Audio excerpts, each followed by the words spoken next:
준비드립니다. 주님께서 인도해 주시옵소서. 감사드리는 친구님들은 드립니다. 네. 찬송가 442장 전코 비잇을 찬양했습니다.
주님 사랑합니다.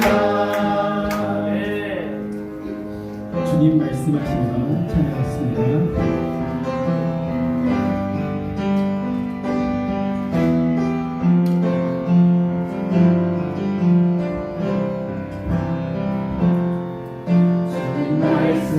말씀하시며 내가 나가리라.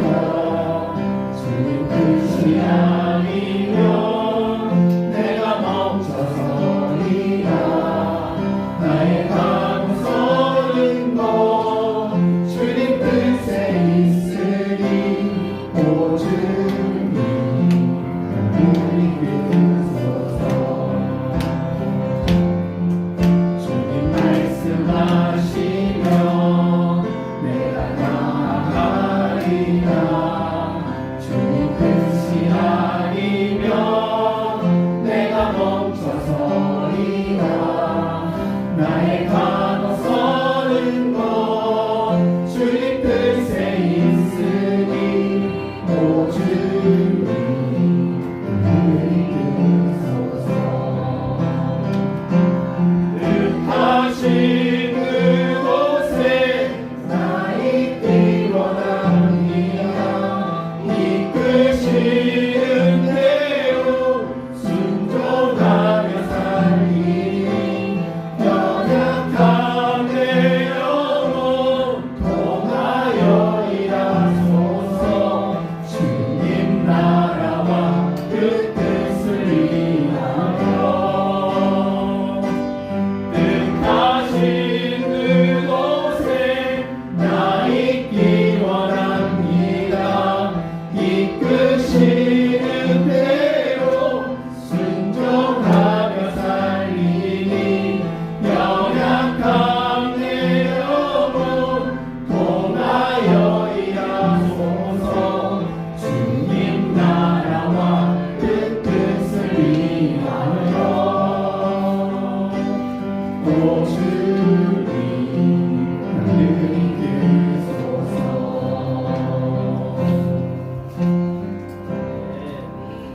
전능하신 나의 주 하나님 찬양했습니다.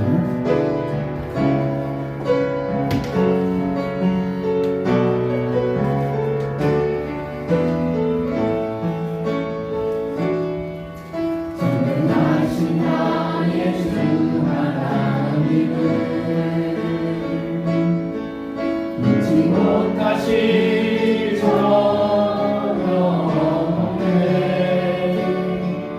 우리의 모든 안무도 우리의 모든 생각도 우리의 모든 꿈과 모든 소망도 신실하신 나의 주 하나님은 우리의 모든 괴로움 바꿀 수 있네. 불가능한 일을 행하시고 죽은 자를 일으키시니 그를 이길 자 아무도 없네. 주의 말씀 의지하여 깊은 곳에 금을 던져 오늘 그가 놀라운 일을 이루시는 것 보라. 주의 말씀 의지하여 이름으로 금을 던져 믿는 자에게 늦지 못하네. 전능하신 하나님 나의 주 전능하신 나의 주 하나님은 늦지 못하신 정없네. 우리의 모든 당부도 우리의 모든 생각도 우리의 모든 꿈과 모든 소망도 신실하신 나의 주 하나님은 우리의 모든 괴로움 바꿀 수 있네. 불가능한 일에 다시 이끄시고 죽은 자를 일으키시니 그를 이긴 자 아무도 없네. 주의 말씀 의지하여 깊은 곳에 금을 던져 오늘 그가 놀라운 일을 이루시는 거라. 주의 말씀 의지하여 믿음으로 금을 던져 믿는 자에게 믿지 못하오네. 주의 말씀 의지하여 깊은 곳에 금을 던져 오늘 그가 놀라운 일을 이루시는 거라. 주의 말씀 의지하여 믿음으로 금을 던져 믿는 자에게 늦지 못하오네. 목사님 나오실 때까지 고정을 하셨습니다.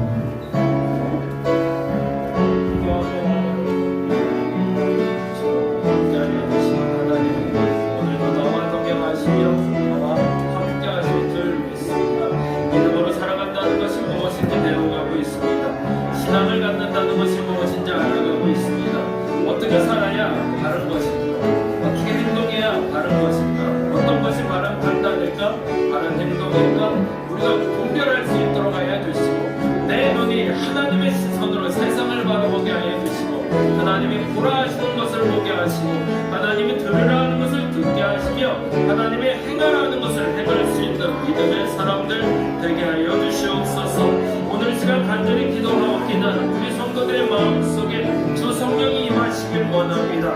주 성령이 임하여 주시고 우리 마음에 함께 하시는 주님께서 가장 소중하고 가장 귀하고 가장 값진 것으로만 채워주시며 혹여 우리 안에 불편하게 생각했고 어렵게 생각했던 순종이 있다면 그 순종조차도 오늘 할 수 있는 아멘의 결단이 있게 하여 주시고 하나님 무엇보다 저들의 가정에 물질이 마르지 않게 하소서. 물질이 근심이 되지 않게 하시고 힘이 되게 하시며 자녀가 근심이 되지 않고 힘이 되게 하시며 우리의 삶의 모든 문제들이 근심이 아니라 능력이 되고 힘이 될 수 있도록 기도의 사람들 되게 하시며 말씀의 사람들 되게 하시며 능력의 사람들 되게 하소서. 능치 못할 일이 없다 하셨사오니 믿음을 가진 자에게 할 수 있거든요. 무슨 말이냐? 믿는 자에게 능치 못할 일이 없느니라 하셨사오니 하나님 그 믿음을 내게 주소서. 그 믿음을 내게 허락하여 주시옵소서. 우리 사랑하는 성도들의 삶 속에 임재하여 주옵시고 저들의 삶 가운데 역사에 있어 하나님의 사람답게 복을 누리게 하시고 하나님의 사람답게 하나님의 의무와 하나님의 권리를 행사할 수 있는 자들 되게 하시사 합당하게 감당해야 될 의무를 잘 감당하고 합당하게 감당해야 될 권리를 잘 행사할 수 있는 자들 되게 하소서. 입술의 능력을 믿고 이거 입술의 행함이 온전할 수 있도록 하시며 행동 하나하나가 그리스도인으로서 본이 되게 하여 주시며 우리의 삶 속에 하나님만이 드러날 수 있도록 변화시켜 나갈 수 있는 저들을 되게 하여 주옵소서. 1월의 마지막 예배를 주께 올려드립니다.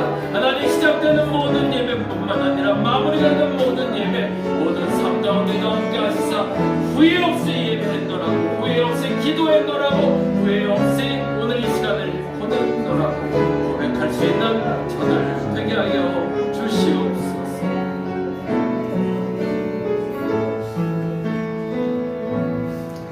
모두 자리에서 일어나 우리 하나님 앞으로 나가도록 하겠습니다.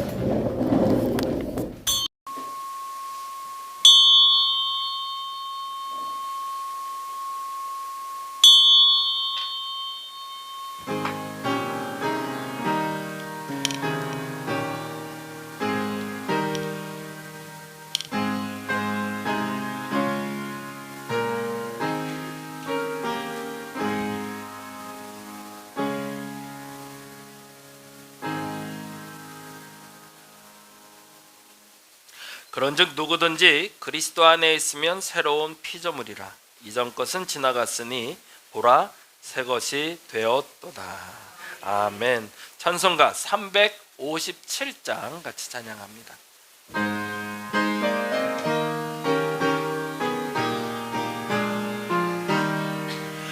주 믿는 사람 일어나 다 힘을 합하여 이 세상 모든 마귀를 다 쳐서 멸하세.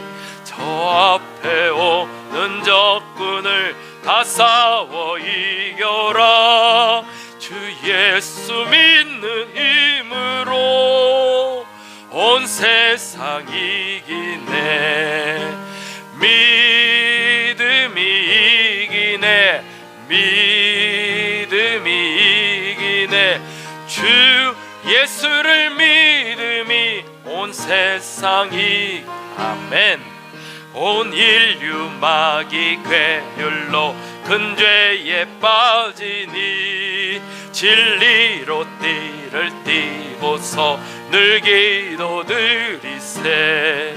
참 믿고 의지하면서 겁없이 나갈 때 주 예수 믿는 힘으로 온 세상이 아멘. 믿음이 이기네. 믿음이 이기네. 주 예수를 믿음이 온 세상이 아멘. 끝까지 이긴 자에게 흰 옷을 입히고 또 영생복을 주시니 참 기쁜 일일세. 이 어두운 세상 지나서 저 천성 가도록 주 예수 믿는 힘으로 온 세상 이기 아멘. 믿음이 이기네. 믿음이 이기네. 주 예수를 믿음이 온 세상 이기네. 아멘. 교독문 3번입니다. 시편 3편에 있는 교독 우리 함께 하도록 합니다. 작은 글씨는 제가, 큰 글씨는 여러분이 읽어주시면 됩니다. 내 의의 하나님이여, 내가 부를 때 응답하소서. 곤란 중에 나를 너그럽게 하셨사오니. 인생들아, 어느 때까지 나의 영광을 바꾸어 욕되게 하며 여호와께서 자기를 위하여 경건한 자를 택하신 줄 너희가 알지어다. 너희는 떨며 범죄하지 말지어다. 자리에 누워 심중에 말하고 잠잠할지어다. 여러 사람의 말이 우리에게 선을 보일 자 누구냐 하오니 주께서 내 마음에 두신 기쁨은 내가 평안히 눕고 자기도 하리니. 아멘. 송영합니다.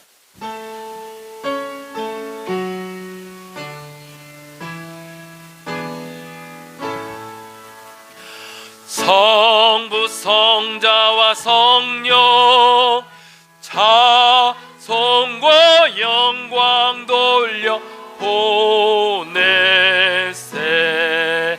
대초로 지금까지 도영원 무궁토록 서삼위께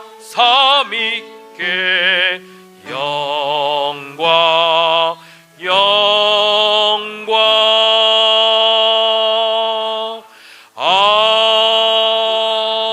아멘. 자리에 앉아주시기 바랍니다. 찬송가 304장 같이 찬양합니다.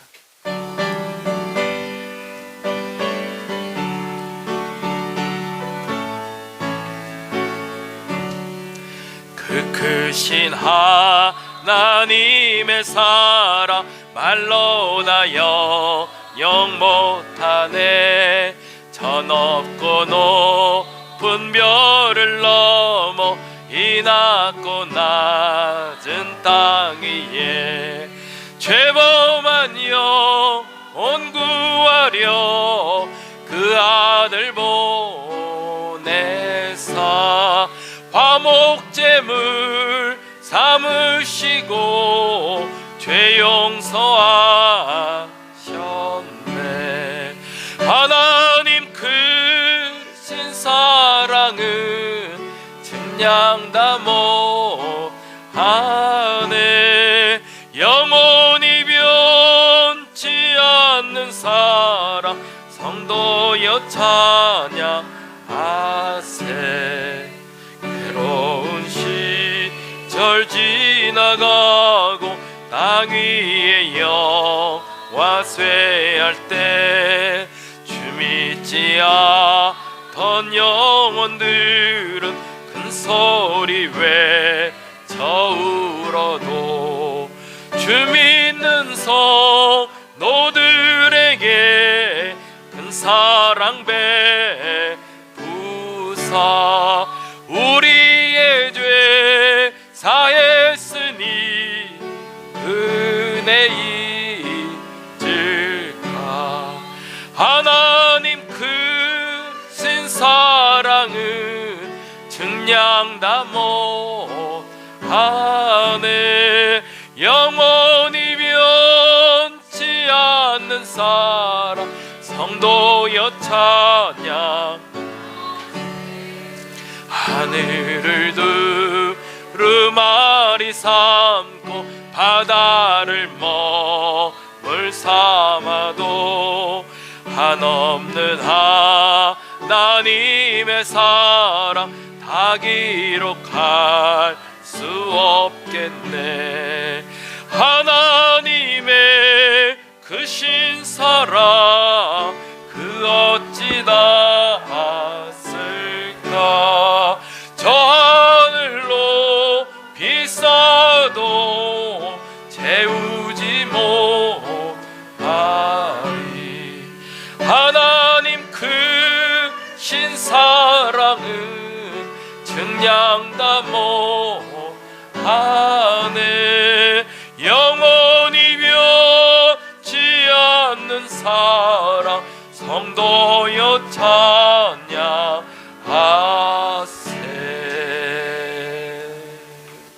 아멘. 이 시간 우리를 대표해서 박현숙 권사님 기도해 주시겠습니다.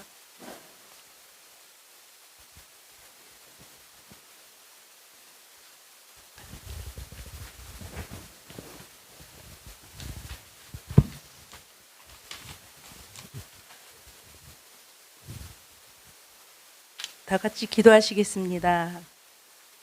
우리와 늘 함께 하시는 임마누엘의 하나님 감사합니다. 아멘. 날마다 저희들을 지켜주시고 오늘은 예배의 자리에 불러주셔서 찬양과 은혜를 허락해 주심에 감사드립니다. 주님, 지난 주간을 돌아봅니다. 연일 계속되는 추위에 세상이 꽁꽁 얼어붙었습니다. 주님께서 추운 날씨에도 저희들의 건강을 지켜주심에 감사하면서도 우리의 마음이 추운 겨울처럼 꽁꽁 얼어버리고 굳어버린 것이 아닌지 뒤돌아봅니다. 하나님 말씀으로 살아보겠다고 다짐하면서도 사랑보다 미움으로, 다툼과 시기, 자존심과 교만으로 나약하게 무너집니다. 주님 뜻대로 살지 못함을 용서하여 주시옵소서.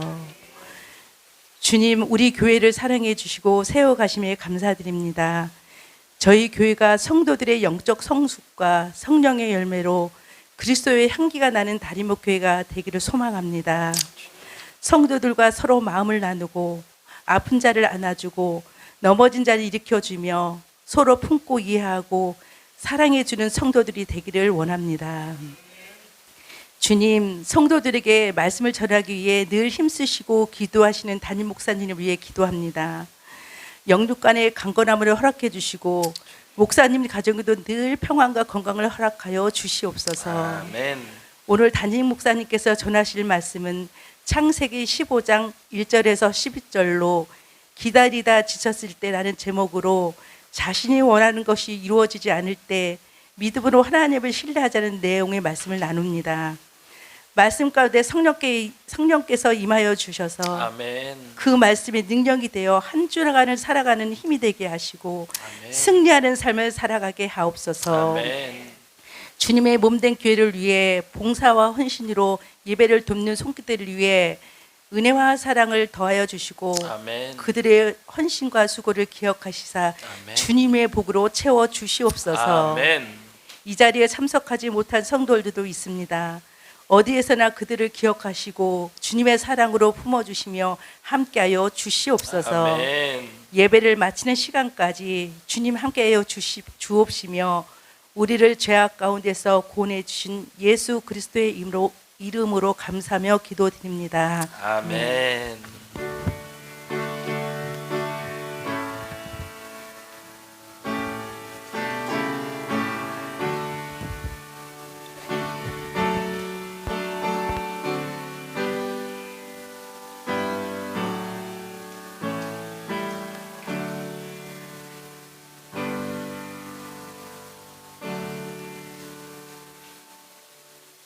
오늘 함께 볼 하나님의 말씀은 창세기 15장에 있는 말씀 함께 봅니다.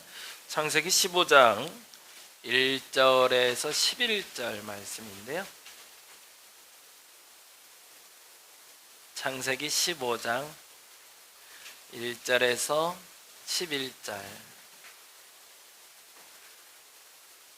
다 찾으셨나요? 네. 다 같이 자리에서 일어나셔서 같이 한 목소리로 읽도록 합니다. 창세기 15장 1절에서 11절, 오늘 우리에게 주시는 하나님의 말씀 함께 합독합니다. 읽겠습니다. 이후에 여호와의 말씀이 환상 중에 아브라함에게 임하여 이르시되 아브라함아 두려워하지 말라. 나는 내 방패요 너의 지극히 큰 상급이니라. 아브라함이 이르되 주 여호와여 무엇을 내게 주시려 하나이까. 나는 자식이 없사오니 나의 상속자는 이 다메섹 사람 엘리에셀이니이다. 아브라함이 또 이르되 주께서 내게 씨를 주지 아니하셨으니 내 집에 길린 자가 내 상속자가 될 것이니이다. 여호와의 말씀이 그에게 임하여 이르시되 그 사람이 내 상속자가 아니라 내 몸에서 날 자가 내 상속자가 되리라 하시고 그를 이끌고 밖으로 나가 이르시되 하늘을 우러러 무뼈를 살 수 있나 보라. 또 그에게 이르시되 내 자손이 이와 같으리라. 아브라함이 여호와를 믿으니 여호와께서 이를 의의 의로 여기시고 또 그에게 이르시되 나는 이 땅을 내게 주어 소유를 삼게 하려고 너를 갈대아인 우르에서 이끌어낸 여호와니라. 그가 이르되 주 여호와여 내가 이 땅을 소유로 받을 것이 무엇으로 알리이까. 여호와께서 그에게 이르시되 나를 위하여 3년 된 암소와 3년 된 암염소와 3년 된 윳양과 산비둘기와 집비둘기 새끼를 가져올지라. 아브라함이 그 모든 것을 가져다가 그 중간을 쪼개고 그 쪼갠 것을 마주 대하여 놓고 그 새는 쪼개지 아니하였으며 솔개가 그 사체 위에 내릴 때에는 아브라함이 쫓았더라. 아멘. 자리에 앉아주시기 바랍니다. 오늘은 기다리다 지쳤을 때에게도 하나님이 언약을 하시고 아브라함에게도 언약을 하시고 모세에게도 언약을 하시는데 그 중에 아브라함에게 주셨던 언약 중에 가장 중요한 언약이자 어찌 보면 하나님과의 언약의 증표가 됐던 사건을 횃불 언약이라고 부릅니다.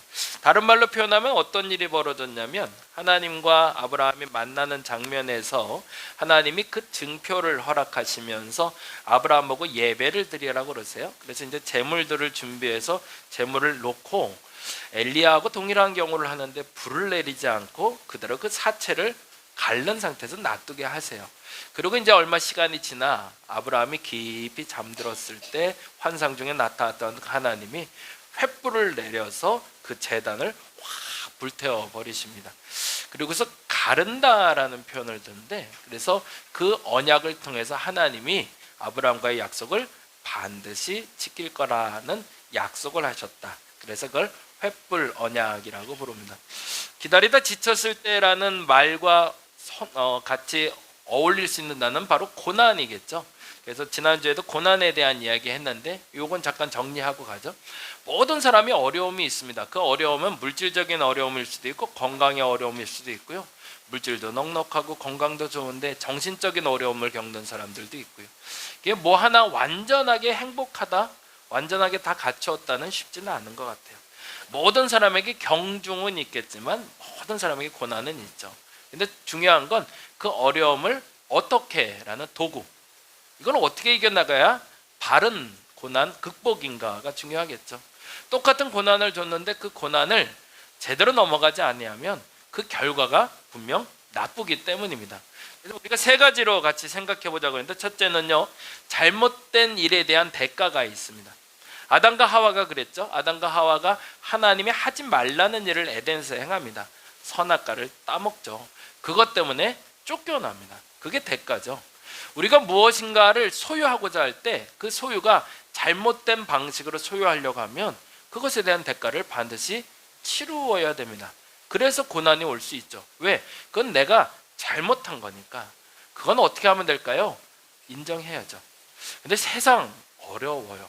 사람들이요, 자기 잘못 인정하는 게 그렇게 어렵더라고요. 그래서 옛날 어르신들 중에 잘못했다는 소리를 하면 큰일 나는 줄 아는 분들이 있어요. 그래서 남편들한테 그 소리 한번 들어보면 소원이라는 분들도 가끔 계신데 절대 양보 못하죠. 애들 앞에서, 아내 앞에서 나 잘못했어 절대 못하는 사람들이 있어요. 우리는 그렇게 살아야 자존심을 지키고 어른이라 생각해 왔던 거죠. 근데 잘못된 판단이죠. 잘못은 인정하는 사람만이 바른 길로 갈 수 있습니다. 두 번째 고난이 있었네요. 그게 뭐죠? 내가 잘못한 게 하나도 없어요. 그리고 특별히 다른 것도 없어요. 근데 유독 이상하게 나만 힘들게 하는 상황이 만들어질 때가 있어요. 정신적인 고통이 될 때도 있고요. 갑자기 돈이 막 쪼그라들 때도 있고요. 마음이 괜히 괴로울 때도 있어요. 다른 여느 잘못도 없고 실수함도 없고 다른 사람들이 내게 문제를 삼지도 않았는데 이땐 영적인 공격인 거죠. 사단이 여러분을 공격할 때가 있어요. 왜요? 여러분이 바르게 살고 있기 때문에. 그래서 이건 감사하셔야 돼요. 내가 잘못 살고 있으면 사단도 안 건드려요. 제가 그 표현 많이 쓰는데, 사단이 이 앞에다 덫을 놓고 이렇게 당기려고 준비하는데 그 전에 넘어지는 분들이 많아요. 그러니까 사단도 할 일이 없는 거지. 사단도 할 일 없게 만드는 사람, 그런 사람은 되지 말아야겠죠. 근데 아주 소소하게라도 매일매일 삶 가운데 사단은 우리를 지켜보고 있고 하나님도 지켜보고 계십니다. 근데 하나님 앞에 바로 서려는 사람들을 사단은 못 참는 거죠. 그래서 우리를 해코지합니다. 뭐 하기 위해서일까요? 하나님과 관계를 끊어놓고 싶어서. 그래서 그들의 공략의 결과물은 뭐가 나오기를 원할까요? 내 입으로 하나님을 부인하게 만드는 거죠. 하나님 없어. 하나님이 있으면 내가 이렇게 힘들 리가 있어? 내가 이렇게 어려울 리가 있어? 내가 이렇게 착하게 살았는데? 내가 아무 짓도 안 했는데 왜 나한테 이런 고통이 오는 거야? 왜 이렇게 힘들게 하시지? 하나님이 나를 무시하기 때문이야 라는 등등의 하나님과의 관계를 단절시키려고 합니다. 그때는 어떻게 해야 될까요? 이 고난 이기는 방법은 내가 더 하나님을 찾을 수 있어야 됩니다. 그래서 욥기에서는 계속 반복해서 이 얘기가 나와요. 그가 잘못했다 잘못하지 않았다를 계속 친구들은 와서 물어요. 네가 잘못이 있으니까 고난 겪는 거지. 너 잘못 없는데 왜 그렇게 힘들겠냐? 너희 아내가 그래서 떠난 거야. 네 자녀들이 그래서 죽은 거야. 막 이렇게 공격을 한단 말이죠. 근데 아무리 생각해도 욥의 생각 속엔 내가 잘못한 게 없거든요. 근데 그때 욥이 아주 멋진 행동을 합니다. 계속 하나님께 부르짖습니다. 저와 여러분이 그렇게 이겨내시기를 간절히 바랍니다. 이게 두 번째, 어찌 보면 우리 그리스도인들이 겪어야 될 매우 중요한 고난 중에 하나입니다. 그리고 그 고난의 극복은 어느 순간에 나타날까요? 하나님과 가까워졌을 때. 그리고 하나님이 움직이시면 그 고난은 사라질 겁니다. 세 번째 고난이 있죠. 역시 이것도 중요한데요. 아무 잘못도 역시 없어요. 그리고 특별히 문제도 없었어요. 근데 또 힘들어요. 두 번째 경우는 하나님이 나를 다스리기 위해서. 왜? 연단해서 믿음을 탄탄하게 하고 내 믿음을 성장시키기 위해서 주시는 고난이 있습니다. 그런데 이게 묘한 차이가 있어도 우리가 분명하게 알아야 되죠. 물론 공통적인 특징은 있죠. 뭐죠? 내가 하나님과 가까이 해야 된다는 겁니다. 끊임없이 가까이 하는 건 멈추지 말아야 되는데, 하나님 앞에 연단은 어떻게 이겨야 된다고 그랬죠? 방법은 순종입니다. 하나님이 도대체 뭘 하기를 원하는지 찾으셔야 돼요. 똑같은 고난을 겪고 있는데 도대체 이 고난이 사단이 준 것도 아니에요. 그러면 도대체 이 고난은 왜 왔을까? 내가 잘못하지도 않았고 난 착하게 살았고 남 해코지도 안 했는데, 아, 하나님이 주시는 고난이구나. 그러면 이때 나는 기도하며 질문해야 돼요. 무슨 질문을 해야 될까요? 하나님, 내가 무엇을 하길 원하십니까? 여러분의 삶 가운데 하나님의 요청사항이 있는 거예요. 더 나은 삶을 위해서, 더 앞으로 나가기 위해서 여러분에게 이것을 순종하라라고 말씀하세요. 근데 대부분의 사람들이 그 순종하는 방법을 잘 몰라요. 그래서 실수를 해요. 그러면 그 연단의 고난의 시간은 끝날까요? 안 끝날까요? 절대 안 끝나죠. 근데 그것이 하나님이 원하는 방법으로 해결을 해내면 비로소 연단은 끝납니다. 그래서 오늘은 그 세 번째 연단, 하나님이 주시는 고난에 대한 이야기 같이 좀 나눠보려고 합니다. 아브라함에게 약속을 하셨다고 그랬어요. 첫 번째, 창세기 13장으로 가보죠. 창세기 13장에 보면 아브라함에게 첫 번째로 이렇게 약속하는 장면이 나옵니다. 13장 16절 17절인데요. 다 찾으셨나요? 네, 같이 한번 천천히 읽어보죠. 내가 땅에 티끌 같게 하리니 사람이 땅에 내 자손도 세리라. 너는 일어나 그 땅을 종과 횡으로 두루 다녀보라. 내가 그것을 내게 주리라. 아멘. 이 말이 굉장히 중요한 단어였던 게 뭐냐면, 이제 12장 전에 11장에 보면 아브라함의 조상의 족보가 쭉 나와요. 근데 그 조상의 족보에 나코가 나오는데, 데라라는 아브라함의 아버지 직전까지는 보통 30대가 되면 애를 낳아요. 그래서 30에 뭘 낳고 35세에 누굴 낳고 이 20세에 누굴 낳고가 쭉 나오는데, 데라 때에 이르러서 60이 되도록 아이가 없어요. 그러다가 60대 되었을 때 아브라함과 그리고 그의 동생들을 낳는 걸로 나와요. 그러다 보니 어떤 느낌일까요? 조금 자녀를 갖는 게 과거 다른 사람보다 어렵다는 걸 알고 있는 거죠. 근데 문제는 그 아들 아브라함조차도 60이 넘어서도 아이가 안 생기는 거예요. 그런데 75세가 되었을 때 그가 하나님께 순종하여 길을 떠나고자 하는 결단을 하자 하나님이 약속을 하십니다. 너는 이제 아들을 가질 거라는 거예요. 그러니 이 믿음의 소망이 그에게는 행복한 소망이 된 거였죠. 그때 그 보여주신 게 뭐라고요? 지금 표현은 땅의 티끌. 그럼 무슨 말을 표현할까요? 수없이 많고 셀 수 없이 많은 자손을 갖게 될 것이다. 아브라함이 다 낳는다는 얘기는 아니죠. 아브라함을 통해서 낳은 자녀들이 수많은 민족이 될 거라는 약속이죠. 근데 그 약속이 지켜졌을까요? 예, 우리가 이게 문제인데요. 약속을 했으면 그 약속은 언제까지라는 기간이 중요하잖아요. 이게 우리 그 잘 쓰는 단어 중에 제일 위험한 단어가 밥 한 번 먹자거든요. 언제? 도대체 뭘 먹자는 건지도 중요하지만 언제 먹자가 뭐였어요? 그건 뭐예요? 한번 다시 만나자는 얘기예요. 근데 그거를 집요하게 파고들면 힘들어져요. 그냥 그건 예의상한 얘기거든요. 그래서 언제, 무엇을 어떻게 막 이렇게 따지기 시작하면 어려워지는 거죠. 근데 우리의 말 속에 익숙하게 그런 혼용되는 말들이 있어요. 그래서 약속을 해놓고 나는 까먹는 거죠. 그리고 누군가는 기억하고 있는. 근데 이 하나님의 약속의 장점이자 단점이 반드시 이루어지는데 언제인지는 알 수 없다는 거예요. 그게 아브라함에게도 문제가 됩니다. 아브라함의 기대는 언제쯤이었을까요? 75세에 약속했으면 언제 이루어져야 돼요? 못해도 76세에는 애를 줘야죠. 조금 늦어져도 2, 3년 안엔 줬어야죠. 근데 시간이 얼마나 지났을까요? 다음 장으로 가보면 15장에 이르렀을 때에 다시 약속을 하는 장면이 나옵니다. 오늘 본문이기도 한데요. 15장 5절 7절 같이 한번 읽어봅니다. 5절과 7절 읽겠습니다. 그를 이끌고 밖으로 나가 이르되 하늘을 우러러보라. 무뼈를 셀 수 있나 보라. 또 그에게 이르시되 내 자손이 이와 같으리라. 또 그에게 이르시되 나는 이 땅을 내게 주어 소유를 삼게 하려고 너를 갈대아인 우리에서 이끌어낸 여호와니라. 이번엔 뭐로 표현하고 계시죠? 아까는 땅의 티끌이었다면 지금 하늘의 별. 이것도 멋있죠. 하나님의 은유법이 참 재미있는 것 같아요. 땅과 하늘에 있는 모든 존재를 보며 그 믿음의 현실을 보라는 거죠.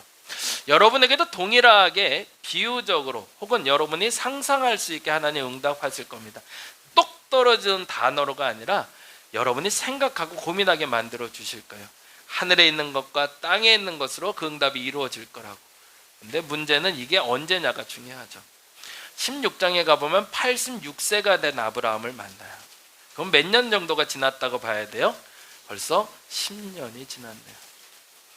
그러니 이 약속이 지켜질 거라고 생각했을까요? 불가능하죠. 저희 교회가 이제 개척한 지 10년 됐어요.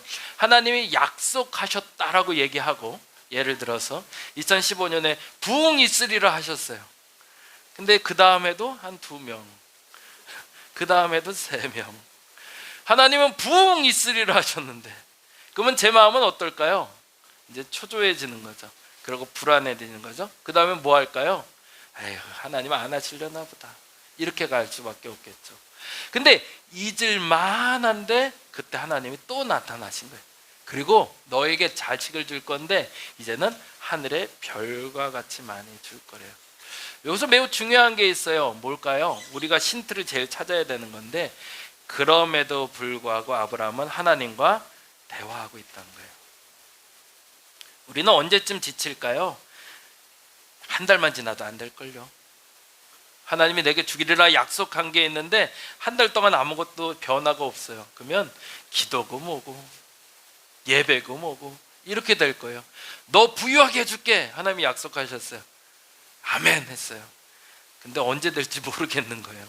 그럼 언제까지 기도해야 될까요? 단순하게 응답될 때까지 하는 거죠. 아브라함은 그거 하나는 있었던 거예요. 불평을 하고 원망을 하고 짜증을 하고 다른 편법을 쓰고는 있어도 그럼에도 불구하고 그 하나님과의 관계를 지속하고 있었던 거죠. 그러자 하나님은 그에게 이렇게 얘기하시죠. 믿음이란 뭔지를 알려주십니다. 15장 6절 말씀인데요. 15장 6절 같이 한번 읽어보죠.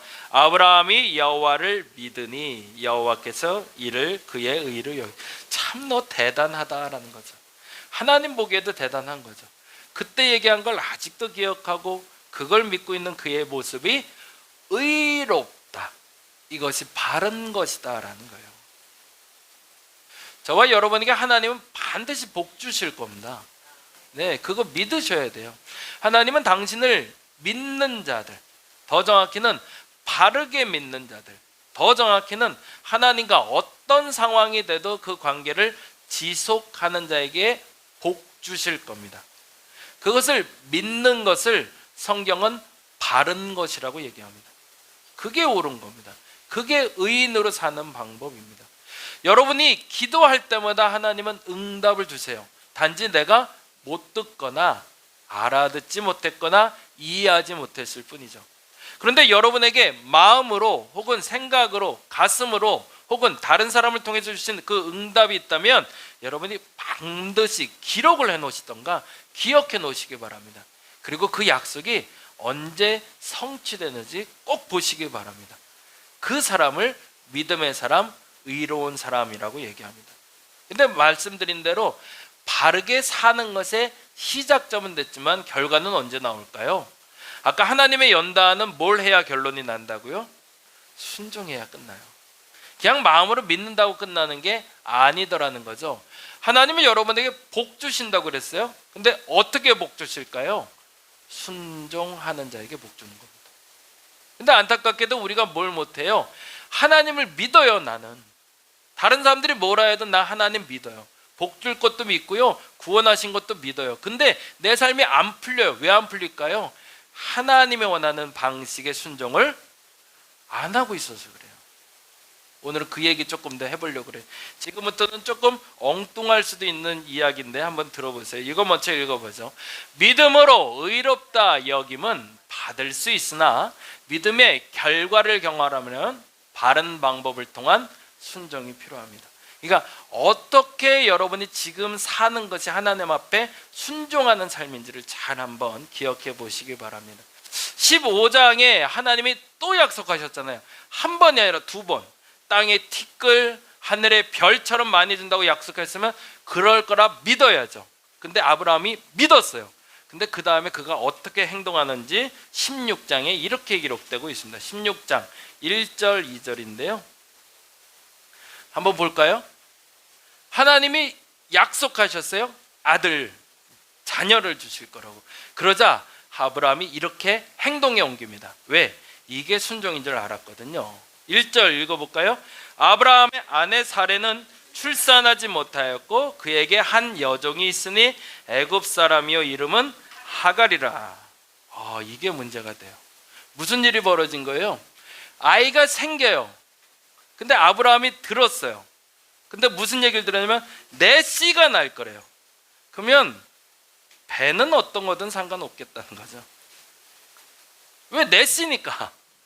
내가 애를 낳으면 되는 건데 내가 직접 낳지는 않지만 여자가 낳아줄 거지만 사라는 안 되니 차선이 있을 수도 있겠다는 생각을 하게 된 거죠. 근데 그 생각을 번뜩 아브라함이 했으면 욕먹을 짓인데 누가 먼저 해줬어요? 사라가 해줬어요. 장면을 보면 이런 느낌일 것 같아요. 그림으로 보자면 어느 날 사라가 아브라함에게 여인을, 그것도 아주 젊은 여인을 데려옵니다. 그리고 도저히 나는 아이를 가질 수 없을 것 같으니 이 여인을 통해서 아이를 가져라 라고 얘기를 하죠. 그때 아브라함의 생각은 어떤 생각이 들었을까요? 야, 이게 하나님의 방법이구나. 10년을 내가 참은 보람이 있구나. 드디어 아이가 생기겠구나. 근데 역시나 하갈을 통해서 아이가 생깁니다. 그것도 아들을 낳아요. 그러니 아브라함 입장에선 역시 응답되는구나 알았겠죠. 바른 순종일까요? 아니라고 말해야 정답인 거죠. 그래서 이렇게 됩니다. 2절에 보니까 이렇게 돼 있죠. 사레가 아브라함에게 이르되 여호와께서 내 출산을 허락하지 아니하셨으니 원하건대 내 여종에게 들어가라. 내가 혹 그로 말미암아 자녀를 얻을까 하매 아브라함이 누구의 말을 들었대요? 네, 여기가 문제가 돼요. 거기도 줄쳐놔 보세요. 2절에 아브라함이 사레의 말을 듣니라. 남편이 아내 말 잘 듣는 건 잘하는 거예요. 근데 우리가 그거를 순종이라 말하지는 않습니다. 여기에 문제는 뭘까요? 다음 절 보여주시죠. 같이 읽어볼까요? 창세기 16장에서는 하나님과 아브라함 사이에 그 어떤 이야기도 찾을 수가 없어요. 뭐예요? 기도하지 않고 행동한 거죠. 당연히 그 일이 옳을 거라고 착각했던 겁니다. 왜? 당시에는 그럴 수 있거든요. 아이를 못 가지면 씨바지를 드리기도 하고 제처 삼처 드리기도 해서 첩을 들여서라도 애만 낳으면 된다고 생각했으니까. 근데 그게 바른 방법이 아니었던 거죠. 그래서 하나님은 그 바른 방법을 찾아가기 시작하십니다. 4가지 본문을 볼 건데 한번 보세요. 이야기가 어떻게 흘러가나. 창세기 17장에 다시 하나님이 나타난다. 그러니까 15장에 약속했던 그 하나님이 아브라함이 어떻게 하나 보셨더니 이놈이 엉뚱한 짓을 했단 말이에요. 그래서 이거 안 되겠네. 그래서 다시 알려주세요. 바른 순종이 뭔지 알려줄게. 그래서 먼저 아브라함에게 나타나십니다. 그래서 17절에서 19절에 이렇게 얘기하시네요. 읽어볼까요? 17절. 아브라함이 엎드려 웃으며 마음속으로 이르되 100세가 된 사람이 어찌 자식을 낳을까? 사라는 90세니 어찌 출산하려? 왜 이런 말이 나왔을까요? 너 이스마엘 아니야. 하갈이 난 아이 말고 사라가 애 낳을 거야 라고 사라라고 얘기를 하시자 피식 웃었다는 거예요. 감히 하나님 앞에서? 그럴 수도 있어요. 납득이 안 가니까. 근데 18절에 이렇게 되네요. 아브라함이 이에 하나님께 말합니다. 뭐라고요? 이스마엘 이나 하나님 앞에 살기를 원하나. 이 표현에 마음이 들어있죠. 에이, 무슨 애를 또 낳아요. 예면 족합니다 라고 얘기했던 거죠. 그래서 19절에 하나님이 다시 말합니다. 뭐라고요? 하나님이 이르실 때 아니라 내 아내 사라가 내게 아들을 낳으리니 너는 그 이름을 이삭이라 하라. 어휴, 이거를 믿어야 돼요, 안 믿어야 돼요? 근데 신기한 건 아브라함이 믿었다는 게 재미난 거죠. 근데 마음속에는 웃었다는 거 보니까 에이, 그런 일이 있을 수 있어 생각했다는 건데요. 그러자 이제 누구에게 하나님이 찾아가셔야 될까요? 아브라함 갖고는 안 돼요. 애 낳으려면. 누가 또 필요해요? 그래서 사라한테 찾아가십니다. 18장으로 가볼까요? 똑같이 얘기하십니다. 네가 아기를 낳을 거야 라고 얘기했더니 18장 10절에 이렇게 얘기하네요. 18장 10절 읽어볼까요? 그가 이르실 때 내년 이맘때 내가 반드시 내게로 돌아오리니 내 아내 사라에게 아들이 있으리라 하시니 사라가 그 뒤 장막 문에서 들었대. 아브라함에게 하는 얘기를 들었네요. 또 반복해서 얘기하셨네요. 그러니까 아브라함이 또 긴가민가 했나 보죠. 그러자 사라가 그 얘기를 몰래 듣자. 11절 아브라함과 사라는 나이가 많아 늙었고 사라에게는 여성의 생리가 끊어졌는지라 사라가 속으로 웃고 웃길만 하죠. 아유, 이게 뭐 하는 짓이야 싶은 거죠. 이르되 내가 노쇠하였고 라고 얘기합니다. 13절 여호와께서 아브라함에게 이르실 때 뭐라고 얘기하세요? 사라가 왜 웃으며 이르기를 내가 늙었거늘 어떻게 아들을 낳으리라. 하나님은 지금 진지하세요. 야, 이게 아닌데, 니들 웃을 일 아닌데 지금 이라고 얘기하시는 거예요. 그리고 14절에 뭐라고요? 여호와께 능하지 못한 일이 있겠느냐? 기한이 이를 때 내가 내게로 돌아오리니 사라에게 아들이 있으리라 라고 다시 한번 말씀하십니다. 그러자 15절에 사라가 두려워서 부인하여 이르되 내가 웃지 아니하였나. 아니, 내가 언제 웃었다고 그래요? 그러자 하나님이 화가 나셨나 봐요. 아니라 내가 웃었느니라 라고 얘기하세요. 무슨 얘기를 하고 있는 거예요? 아브라함에게만 믿음이 있어서 될 일이 아니에요. 누구에게 믿음이 있어야 돼요? 사라에게 믿음이 있어야 돼요. 근데 아브라함과 사라의 지금 태도를 봤을 때 그들에게 믿음이 생겼을까요? 안 생겼을까요? 아유, 제 생각에도 안 생겼어요. 왜? 웃잖아요. 그게 되겠어요. 그러자 하나님이 다른 방법으로 응답하세요. 한번 보세요. 20장으로 가봅니다. 이게 아들 하나 낳으려고 이렇게 많은 장을 쓰고 있는 이유가 뭘까요? 아들 낳는 게 중요한 게 아니죠. 기도 응답이 뭔지를 알려주시는 거죠. 20장 1절을 가볼까요? 재미난 사람이 등장을 갑자기 생뚱맞게 합니다. 20장 1절 읽어볼까요? 아브라함이 거기서 네게부 땅으로 옮겨가 가데스와 술 사이 그랄에 거주하며 2절 그의 아내 사라를 자기 누이라 하였으므로 그랄 왕 아비멜렉이 사람을 보내어 사라를. 이게 신기하네요. 지금 우리가 겪고 있는 상황을 이해할 수가 없는 상황이 벌어졌어요. 지금 둘은 어떤 상황이에요? 아유, 100세가 됐는데 무슨 애를 낳아. 90세가 됐는데 무슨 애를 낳아. 애 낳을 거라니까 그때 아유 피식 웃으면서 아이고 이스마엘이 낳았죠. 그러고 말았단 말이에요. 그래서 사라한테 가갖고 야 애기 낳을 거야. 그때 아이고 무슨 애가 애를 낳아 이랬단 말이에요. 근데 하필이면 또 감염이 와서 또 유목민이다 보니 그랄 지방으로 들어가게 됐는데 왜 그랄 지방에 가서 머무는 동안 한 왕이 아브라함과 사라를 봤어요. 근데 무슨 일이 벌어졌대요? 사라를 데려갔대요. 이게 뭐예요? 이뻐 보였다는 거예요. 이게 좀 충격이죠? 근데 그 다음이 중요해요. 그냥 그대로 한번 보자고요. 3절 읽어볼까요?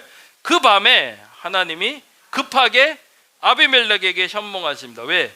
그에게 이르실 때 내가 데려간 그 여인으로 말미암아 내가 죽으리니 그는 남편인 여자. 이거 뭐예요? 건들지 말라는 거죠. 큰일 날 뻔했다. 너 그러지 마. 근데 그 다음 단어가 참 재밌어요. 그는 남편이 있는 여인이다. 이 표현을 다른 말로 해석하면 뭐예요? 처녀일 수도 있다는 생각인 거죠. 아비멜렉 생각엔 누이랬잖아요.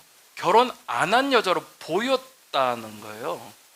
자, 이게 이제 상상력이 되게 필요해요. 지금까지 우리가 했던 상상력을 다 좀 깨보셔야 돼요. 도대체 뭐야 100세 90세인데 데려가서 이게 뭐 하는 짓이지 싶은데 처녀로 보였대요. 그래서 데려가서 아내를 삼으려고 그랬단 말이죠. 그러자 하나님이 갑자기 나타나서 아니야 건들지 마 그랬더니 아비멜렉이 이렇게 얘기했대요. 4절 읽어볼까요? 아비멜렉이 그 여인을 다행히 잠자리를 안 했다는 얘기네요. 그리고 뭐라고 대답하죠?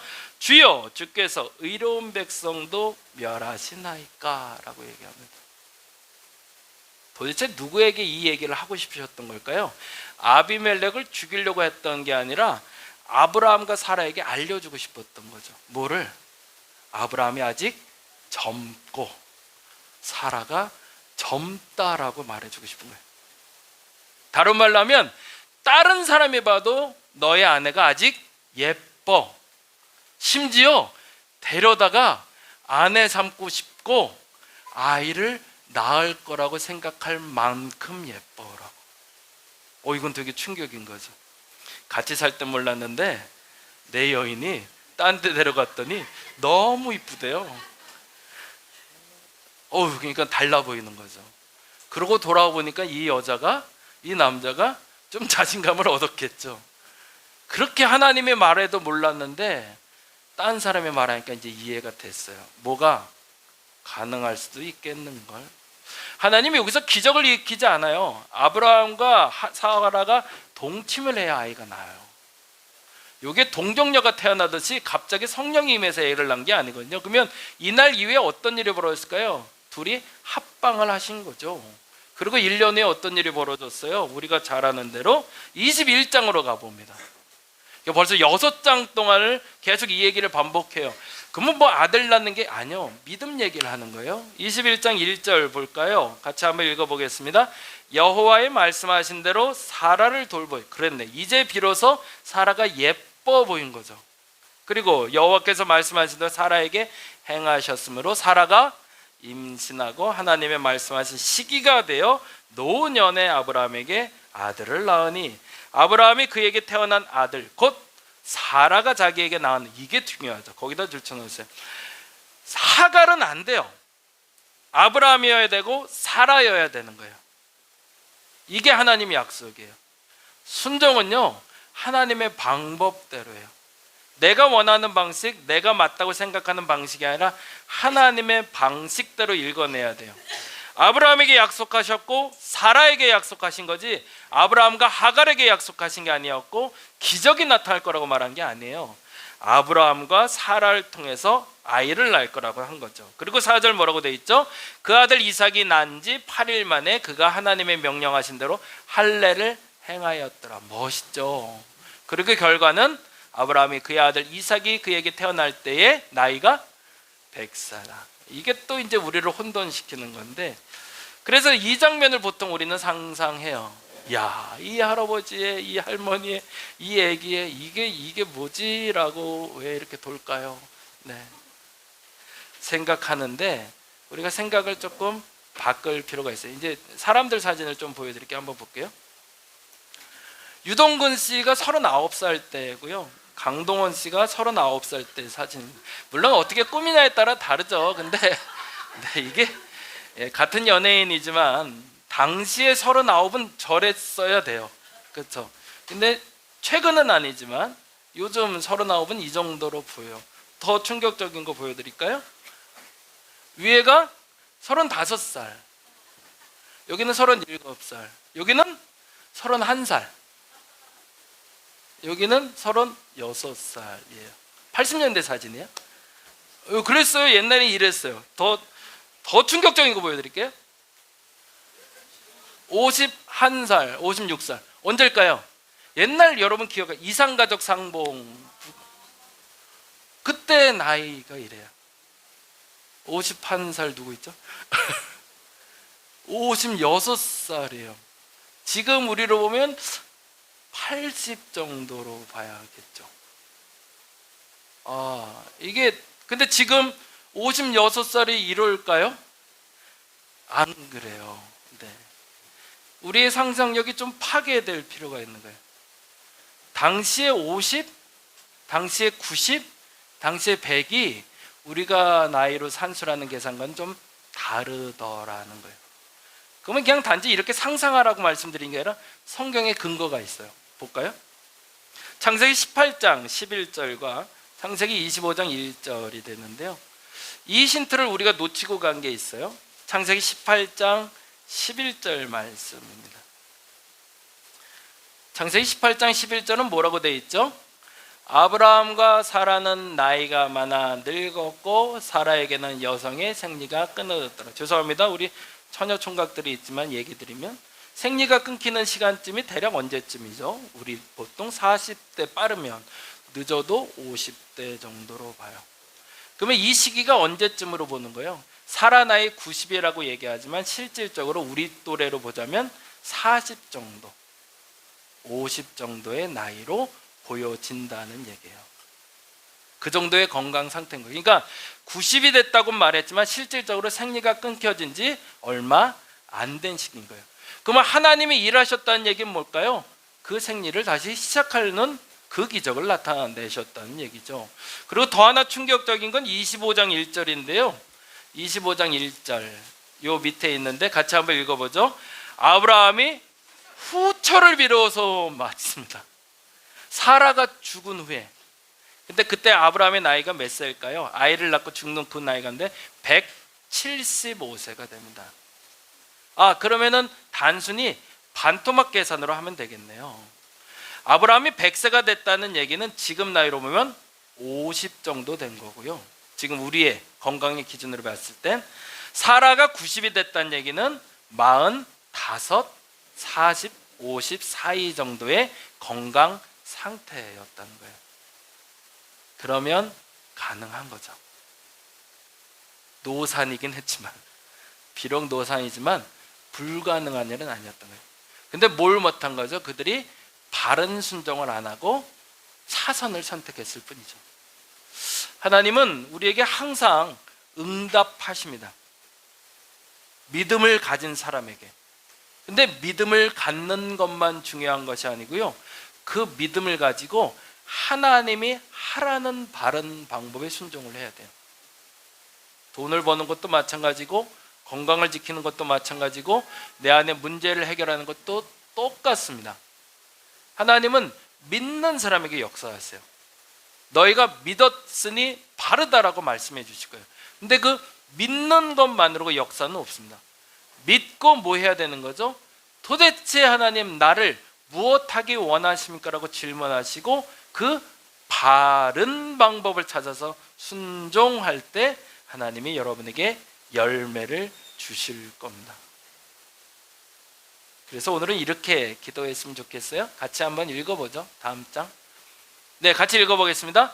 기다리다 지쳤을 때 하나님의 방법을 따라 하나님이 이루심을 믿으며 어떤 시선? 하나님의 시선으로 바라보게 하소서. 2026년 한 해 동안 제가 여러분께 기도 제목을 부탁드리고 우리가 월별 기도 제목을 적었어요. 꿈도 있고요, 이루고자 하는 비전도 있고 기도 제목들이 있습니다. 이루어질 겁니다. 이루어질 거라고 믿으시나요? 그럼요. 믿고 기도해야지. 어차피 내라고 해서 내긴 했는데 그게 되겠어? 라고 했으면 의미 없는 거고. 될 거예요. 어떤 사람에게? 믿는 자에게. 근데 어떻게 믿는 자에게? 바르게 순종하며 믿는 자에겐 하나님 반드시 응답하실 겁니다. 하나님의 시선으로 바라볼 수 있는 저와 여러분 되시기를 간절히 바랍니다. 기도하겠습니다. 때로는 하나님이 약속하셨는데 기다리다 지쳤을 때가 있습니다. 그때도 하나님의 방법을 따라 하나님의 이루심을 믿으며 하나님의 시선으로 세상을, 나를, 우리를 바라보게 하여 주옵소서. 그래서 하나님의 응답하심을 보게 하여 주시옵소서. 감사합니다. 고마우신 예수님 이름으로 기도드립니다. 다 같이 사도신경으로 신앙 고백 드립니다. 전능하사 천지를 만드신 하나님 아버지를 내가 믿사오며 그 외아들 우리 주 예수 그리스도를 믿사오니 이는 성령으로 잉태하사 동정녀 마리아에게 나시고 본디오 빌라도에게 고난을 받으사 십자가에 못 박혀 죽으시고 장사한 지 사흘 만에 죽은 자 가운데서 다시 살아나시며 하늘에 오르사 전능하신 하나님 우편에 앉아 계시다가 저리로서 산자와 죽은 자를 심판하러 오시리라. 성령을 믿사오며 거룩한 공예와 성도가 서로 교통하는 것과 죄를 사하여 주시는 것과 몸이 다시 사는 것과 영원히 사는 것을 믿사옵나이다. 아멘. 그리스도의 희생과 은혜에 합당한 삶을 살려고 굳게 결심하는 분들을 이 거룩한 식탁에 초대합니다. 겸손한 마음으로 이 성만찬 예전에 참여하시기 바랍니다. 잠시 기도합니다. 전능하신 창조주 하나님, 언제 어디서나 주님께 감사드림이 지극히 당연하고도 기쁜 일입니다. 저희를 하나님의 형상대로 창조하시어 생명의 숨을 불어넣으사 주님의 영광을 드러내게 하셨습니다.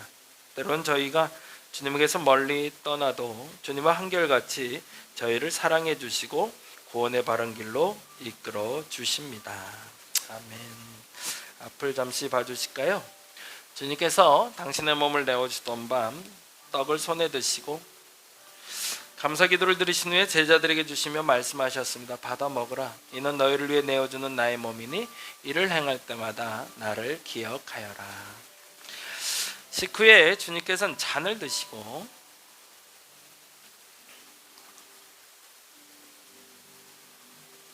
감사 기도를 드리신 후에 제자들에게 주시며 말씀하셨습니다. 이 잔을 마시라. 이는 죄사함을 얻게 하려고 많은 사람을 흘린 새 언약의 피니 이를 행할 때마다 나를 기억하여라. 아멘. 성령님, 이제 기원을 드립니다.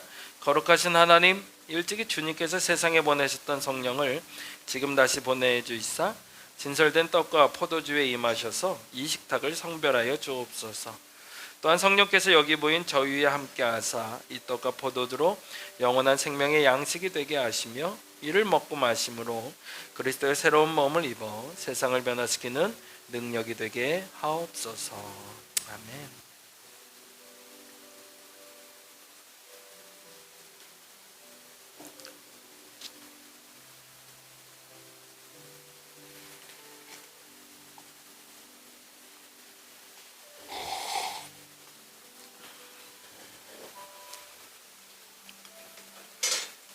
성찬 받겠습니다.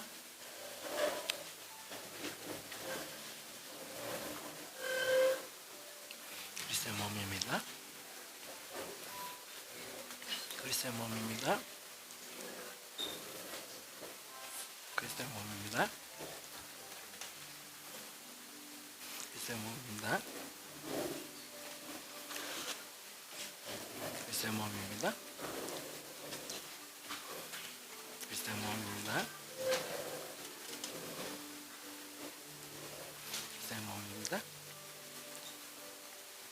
그리스도의 몸입니다. 그리스도의 몸입니다. 그리스도의 몸입니다.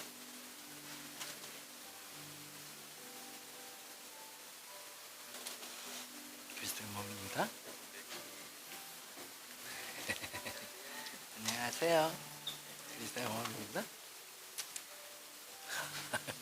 그리스도의 몸입니다. 그리스도의 몸입니다. 그리스도의 몸입니다. 그리스도의 몸입니다. 그리스도의 몸입니다. 그리스도의 몸입니다.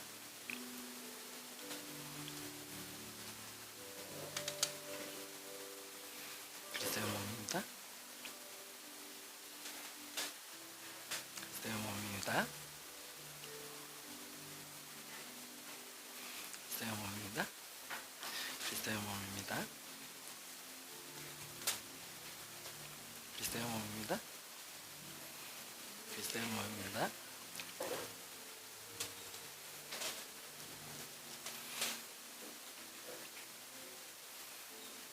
그리스도의 몸입니다.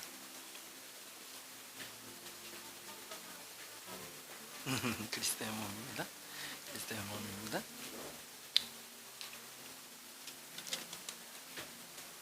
그리스도의 몸입니다.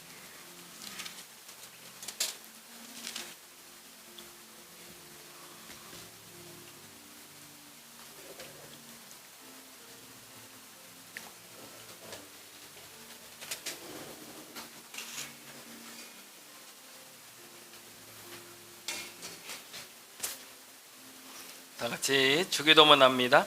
하늘에 계신 우리 아버지여, 이름이 거룩히 여김을 받으시오며 나라의 마옵시며 뜻이 하늘에 이룬 것 같이 우리가 우리에게 죄진 자를 사하여 준 것 같이 우리 죄를 사하여 주옵시고 시험에 들게 하지 마옵시고 다만 악에서 구하옵소서. 대개 나라와 권세와 영광이 아버지께 영원히 싸움나이다. 아멘. 성만찬 마침의 기도 같이 합니다. 오늘 이 성찬을 통해 오감으로 주님을 경험하게 하시고 당신을 우리 몸에 모시게 하소서. 내 눈이 주님의 눈으로 보게 하시고 내 귀가 주님의 귀로 듣게 하시고 내 입이 주님을 향한 고백이 되게 하시고 내 코가 주의 향을 맡게 하시고 내 손이 주님의 일을 하게 하소서. 잠시 기도합니다. 하나님의 시선으로 세상을 보게 하여 주옵소서. 내 생각에 안 된다, 불가능하다 여겼던 일들을 하나님이 된다, 가능하다 하시며 그것을 믿음으로 받아들이는 저들 되게 하여 주옵소서. 내 판단, 내 생각이 아니라 하나님의 생각, 하나님의 판단으로 생각하고 판단하게 하여 주옵시고 믿음으로 의에 이르며 믿음으로 행동할 수 있는, 바른 순종을 할 수 있는 저들 되게 하여 주시옵소서. 감사합니다. 고마우신 예수님 이름으로 기도드립니다. 잠시 자리에서 일어나 주시기 바랍니다. 우리 유한이가 갖고 나오네요. 잠시 기도하겠습니다. 하나님, 우리 유한이가 이제 초등학생이 됩니다. 초등학교에서 잘 적응하게 하여 주시고 행복하고 좋은 시간 될 수 있도록 좋은 친구들 많이 붙여주시고 좋은 선생님 만나게 하여 주시옵소서. 우리 유한을 손을 통해서 귀한 예물을 오병이를 드리든 우리의 정성을 다해 드립니다. 5,000명을 먹이고도 남을 수 있는 예물이 되게 하여 주옵시고 저들의 가정도 5,000명을 먹이고도 남을 수 있는 물질을 허락하여 주시옵소서.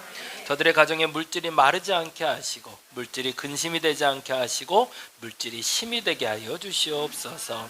감사합니다. 고마우신 예수님 이름으로 기도드립니다. 자리에 앉아주시기 바랍니다. 2월달까지 광고 잠깐 드립니다. 오늘은 조금 예배 마치고 운영위원회에 있습니다. 운영위원들은 오늘 좀 모여주시면 감사하고요. 추가 공간 어떻게 마련해야 될지 4월달 야유회 준비 그리고 청소 그리고 에어바운스 이제 3월부터 운영되는데 어떻게 운영돼야 될지 같이 말씀 나눕니다. 이야기 나눌 거고요. 2월 1일날 초하루 기도회 있습니다. 주일이에요. 그날은.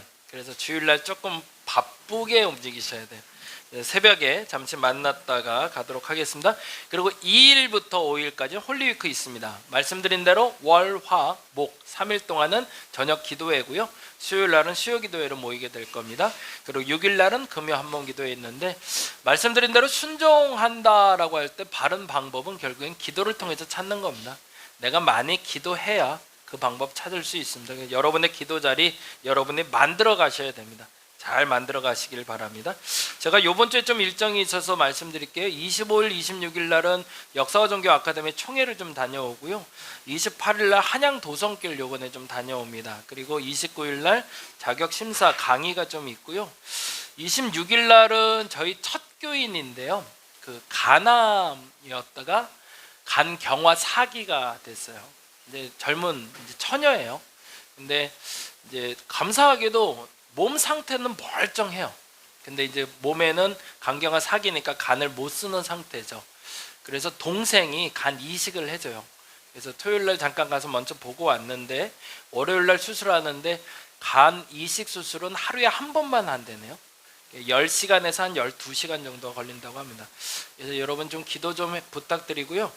둘 다 처녀예요. 둘 다 결혼을 안 하신 분들인데 동생이 언니한테 간을 주는 거라 한 45% 정도 떼주고 55%를 본인이 갖게 되는 그런 형태가 되고 언니의 간은 다 적출하는 걸로 그렇게 진행이 된답니다. 잘 수술될 수 있도록 여러분 기도 좀 부탁드리고요. 그리고 27일 날은 저희 아버지한테 조금 그러니까 저희 양평 아버지한테 조금 기도 제목이 생겨서 병원에 좀 확진 판정을 좀 받으러 가야 되는데 역시 결과는 좀 나중에 말씀드리도록 하겠습니다. 그래서 26일, 27일 날 병원을 좀 다녀온다고 생각해 주시면 감사할 거고요. 구체적인 산목상에 제가 그 일정에 대해서는 다시 한번 공지해 드리도록 하겠습니다. 자, 다 같이 일어나셔서 파송 찬양하심으로 예배 마치겠습니다.